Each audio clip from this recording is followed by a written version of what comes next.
The late 90s and early 2000s were a great time for simulation games. Early games like SimCity and later RollerCoaster Tycoon established a brand new audience that helped bring this previously unknown genre to the mainstream. However, the game that finally broke through was The Sims. Both casual and hardcore gamers could enjoy The Sims, and it showed. In 2002, The Sims became the highest selling PC game of all time and currently sits at over 11 million units sold. Does one of the greatest PC games of all time hold up, or should you just skip it for one of its sequels? The Sims was developed by Maxis, a video game development studio founded in 1987 by game designer Will Wright and producer Jeff Braun. The company was created in order to publish their game SimCity. When SimCity was released in 1989, it was met with critical and commercial success and is often referred to as one of the most influential PC games of all time.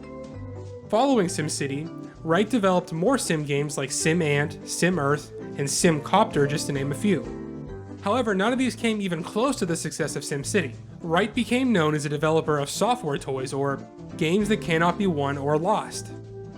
In 1997, during the development of SimCity 3000, EA acquired Maxis by means of a stock swap, which valued Maxis at around $125 million. Soon after the game's release, full development began on The Sims. According to a popular myth, Wright was inspired to create The Sims when his house burned down in 1991. While going through the process of rebuilding and furnishing his home, he was inspired and saw gameplay potential. Other sources state that he was also inspired by 1977 architecture book, A Pattern Language. Wright was reportedly fascinated by the book's design principles, focusing on structural usability over aesthetic values. After its inception, Wright had nothing but trouble trying to get The Sims made. He struggled getting other Maxis developers on board and was lent one developer to help with the project. The game had been poorly received by focus groups in 1993 and was frequently referred to as, quote, the game where you clean the toilet. According to Jeff Braun, the board looked at The Sims and said, "What is this? He wants to do an interactive dollhouse? This guy is out of his mind. Dollhouses were for girls, and girls didn't play video games." However, he continued to work on the project and eventually had success when pitching it to EA, who saw potential in creating a franchise of sim games. The project was finally named The Sims in 1997 after going through working titles like Dollhouse and Tactical Domestic Simulator. Promotions for the game were included during the installation of SimCity 3000. Despite being given the green light, expectations for the game still remained low.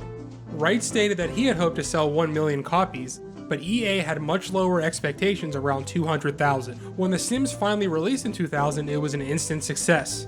It received 7 expansion packs that added new items and other features. The Sims went on to become a huge franchise, spawning multiple sequels and spin-offs. The franchise has reportedly grossed more than $1 billion for EA. After working on The Sims Online, The Sims 2, and Spore, Wright eventually left Electronic Arts in 2009. The Sims can be a bit overwhelming when you're first starting, since there's so many things to do and so many systems to learn. We begin at a neighborhood screen where we can create a family, choose an existing one, or edit one of the many houses or lots available. Once we select a family and move into a home, that's where the game really begins. While there's certainly no story in The Sims, there's not really an objective either.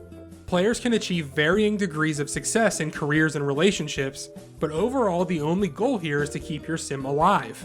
Sims can be fired from their jobs, die in a number of ways, have their kids taken from them, or get into fights and move out. But overall, The Sims is exactly what you want to make of it. The graphical style here does look good, but I wouldn't say that it holds up very well. The isometric viewpoint is a staple of not only the series, but other simulation games as well, so there's no issue here. However, it's likely when you think back about The Sims, you're seeing The Sims 2 and not this. While the UI feels dated and the Sims models are not pretty, the pre-rendered backgrounds look very clean and consistent. This look, in addition to the music, gives the game a very casual and inviting atmosphere. The soundtrack mostly consists of easy listening tracks, and it fits the game very well. The tracks during the build and buy modes really contribute to giving the game a very shopping network feel. While it doesn't have any standout tracks, it's still very memorable overall. The sound effects in this game are also very good, but where it really shines is the completely fictional language known as Simlish. Because Will Wright knew English dialogue in the game would be insanely repetitive, he created a new language for the game's characters. In addition to the characters speaking the language, it can also be heard on the in-game radio and TV shows. This language works very well and gives the game a sort of charm I don't think it would have if it wasn't for it. It creates some pretty funny moments with Sims saying and yelling random things. Overall, I think it was the right choice.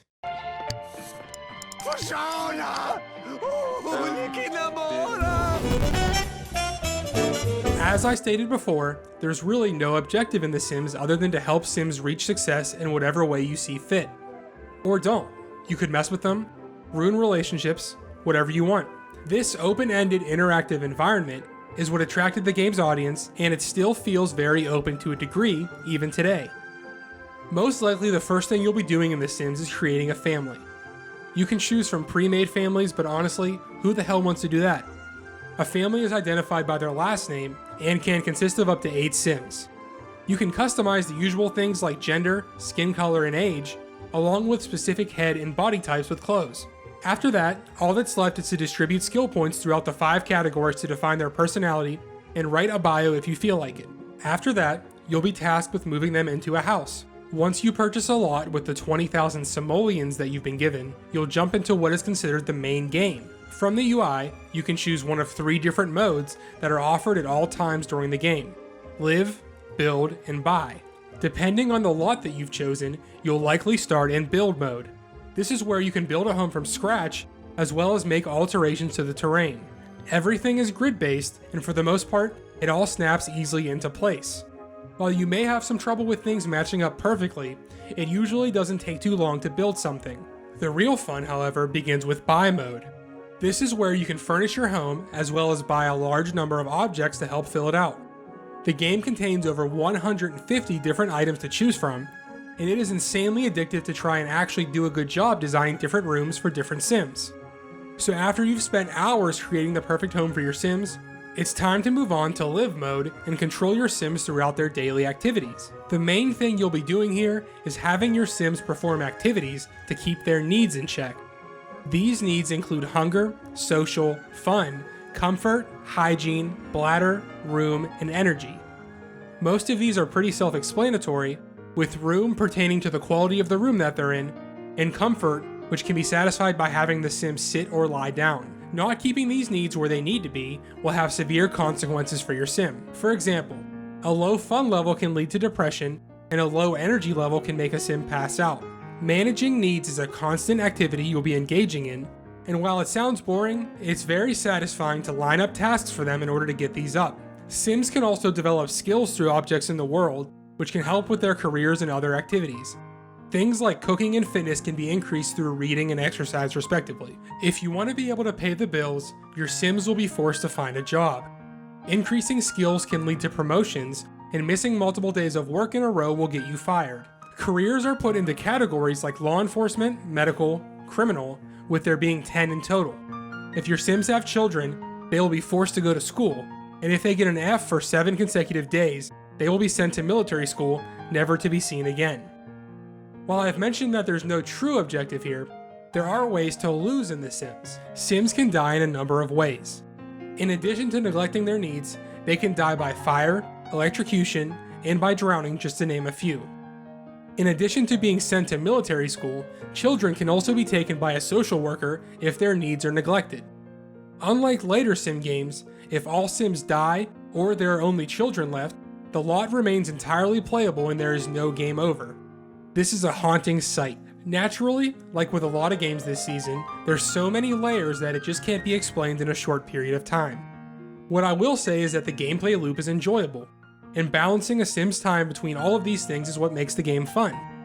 There are consequences for your actions, and it makes you want to take the game seriously. While there are some issues with the Sims not listening to what you want them to do, this is a part of the game because the Sims have a degree of free will and can do just that. For the most part, they never ignore your commands, but sometimes you may have to spam it just to get them to listen. Something that can become frustrating, however, is Sims getting stuck in doorways or the pathfinding issues. Sims can get locked in a room because they can't get past a f***ing chair. One other thing worth mentioning is that this game is missing a few things that you might remember being in there, but actually weren't. Unlike its sequels, babies can turn into children, but they never turn into adults in the base game. There are also no weekends. Sims are expected to attend work or school for all of eternity. Most of these issues were fixed in the sequels, which is why you think that they're there in the first place. If you've ever played this game, then you may recall the code to increase your money. After a few hours of playing the game normally, we decided to use the code to upgrade our house and have fun building expensive things. This is obviously impossible to do without the code, but sometimes it's more fun to just go crazy and see how detailed you can get your house on an unlimited budget. The Sims is one of those games that you look at the clock and realize you've been playing for 5 hours. The gameplay loop is so addictive that the one more day mentality can keep you going for longer and longer play sessions. We don't have much, if anything, bad to say about The Sims. It's a great foundation for the series, and one that's certainly not forgotten. While the game definitely does hold up, I have an extremely hard time recommending it over The Sims 2 or even The Sims 3 if you want an experience that improved upon what this game started. To finish off this episode, we decided to let our Sims loose and do whatever they want with no interaction from us. We were curious to see how long they could last on their own, which wasn't very long at all. What you're watching now is the end of our interaction and how it all played out.